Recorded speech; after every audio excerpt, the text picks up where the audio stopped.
ಈ ದಿನ ಮಕ್ಕಳು ಒಂದು ಕಿರು ನಾಟಕವನ್ನು ಆಡಲಿದ್ದಾರೆ. ಶಾಲಾ ಮಾಸ್ತರು ಮತ್ತು ಮಕ್ಕಳು ಶಾಲಾ ಕೊಠಡಿಯಲ್ಲಿ ನಡೀತಕ್ಕಂಥ ಒಂದು ಪಾಠದ ರೀತಿ ಹೇಗಿರುತ್ತೆ ಅನ್ನೋದ್ರ ಬಗ್ಗೆ ನಾವು ಈಗ ಆಲಿಸೋಣ ಹಾಗೂ ಗಮನಿಸಿ ಆ ಮಕ್ಕಳನ್ನು ಪ್ರೋತ್ಸಾಹಿಸೋಣ. ಈಗ ಮಾಸ್ತರ್ ಬರ್ತಾ ಇದ್ದಾರೆ. ಮಕ್ಕಳು ಈಗಾಗಲೇ ಶಾಲೆಗೆ ಬೆಲ್ಲೆ ಹೊಡೆದಿದ್ದಾರೆ.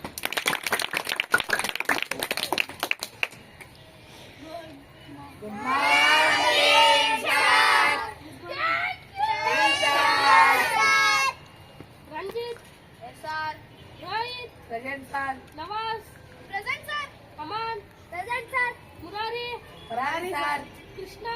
Krishna sir. ನಿನ್ನೆ ನಾವು ಮಾಡಿರೋ ಪದ್ಯ ಅನಾರೋಗ್ಯದ ಸಿಂಹ. ಎಲ್ಲರೂ ಗಟ್ಟಿ ಮಾಡ್ಕೊಂಡು ಬಂದಿದ್ದೀರಾ? ನೀನ್ ಹೇಳಪ್ಪ.